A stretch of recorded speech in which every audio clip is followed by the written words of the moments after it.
Assalamualaikum warahmatullahi wabarakatuh. Pada kesempatan hari ini kita akan bersama-sama belajar tentang fungsi hadis terhadap Al-Quran. Fungsi hadis terhadap Al-Quran secara umum ada 4. Yang pertama, menegaskan hukum dalam Al-Quran.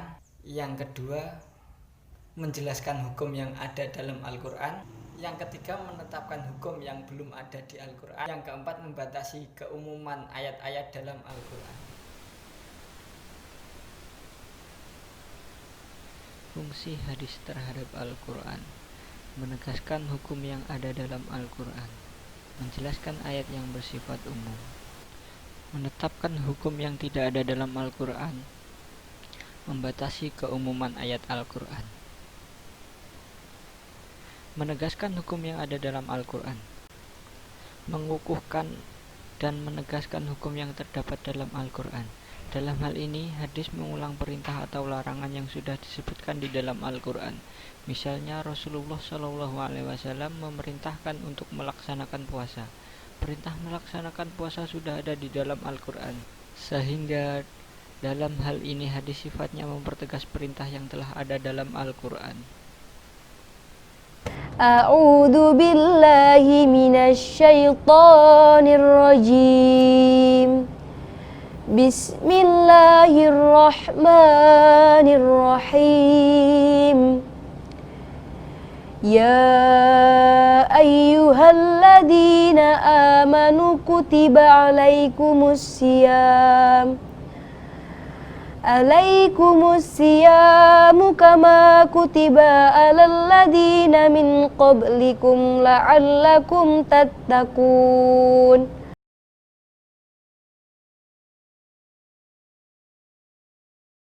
Bismillahirrahmanirrahim. Qala ahbirni ma faradallahu alayya minas siyami faqala sallallahu alaihi wasallam syahru ramadhana illa an tatawwa'a syai'a.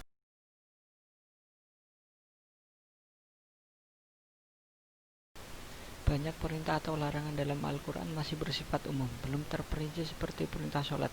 Di dalam Al-Quran belum dijelaskan bagaimana melakukan sholat. Di sini hadis menjelaskan bagaimana tata cara sholat.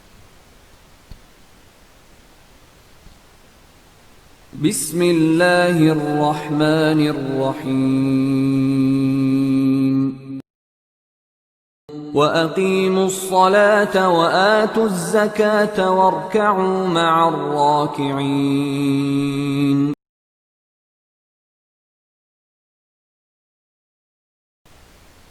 Shallu kama ra'aitumuni usolli. Menetapkan dan mengadakan hukum yang tidak disebutkan di dalam Al-Quran. Dalam hal ini, hukum yang ada adalah merupakan produk hadis yang tidak ditunjukkan oleh Al-Quran. Misalnya, haram memakan burung yang berkuku tajam, haram memakai cincin emas dan kain sutra bagi laki-laki, dan lain-lain. Dari Abu Musa al-Asy'ari, Rasulullah SAW bersabda, yang artinya, emas dan sutra dihalalkan bagi para wanita dari umatku, namun diharamkan bagi para lelaki. Hadis riwayat An-Nasa'i, Ahmad, dan disahihkan Al-Albani. Dalam hadis lain dari Ibnu Abbas radhiyallahu anhuma, suatu ketika Nabi SAW melihat ada sahabatnya yang memakai cincin dari emas. Beliau pun langsung mengambilnya dan membanting cincin itu sambil mengatakan, "Kalian sengaja mengambil sepotong neraka dan meletakkannya di tangan kalian." Hadis riwayat Muslim. Banyak perintah di dalam Al-Quran yang mengisyaratkan berlaku secara umum. Seluruh manusia atau umat Islam, baik laki-laki maupun perempuan, besar maupun kecil, sehat maupun sakit, sedang bepergian maupun di rumah, dan lain-lain. Rasulullah SAW mengecualikan atau mengkhususkan. Misalnya, Allah Subhanahu wa Ta'ala memerintahkan seluruh orang beriman untuk melaksanakan sholat Jumat. يا أيها الذين آمنوا إذا نودي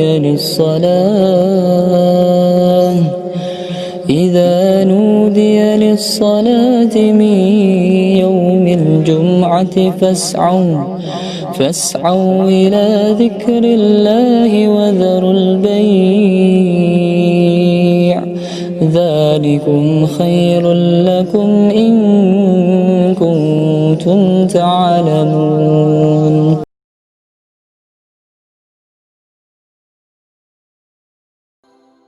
Juga sabda Nabi SAW, Al-Jum'atu haqqun wajibun ala kulli muslimin fi jama'atin illa arba'ah, abdun mamluk, aw imra'atun, aw sabiyyun, aw marid. Hadis ini diriwayatkan Abu Daud nomor 1067, yang artinya salat Jumat adalah hak yang wajib atas setiap muslim yang dilakukan secara berjamaah, kecuali 4 orang yang tidak diwajibkan, maksudnya jadi sunnah hukum mereka, yaitu hamba sahaya, yang kedua wanita, yang ketiga anak kecil, dan yang keempat orang sakit. Dalam riwayat yang lain ditambahkan Imam Ahmad dan musafir, karena orang musafir tidak ada Jumat baginya, kecuali dalam kondisi antum safar, pas berada di dekat masjid dan orang lagi sholat Jumat, ya sholat Jumat. Sekian video dari saya. Kalau suka like dan subscribe.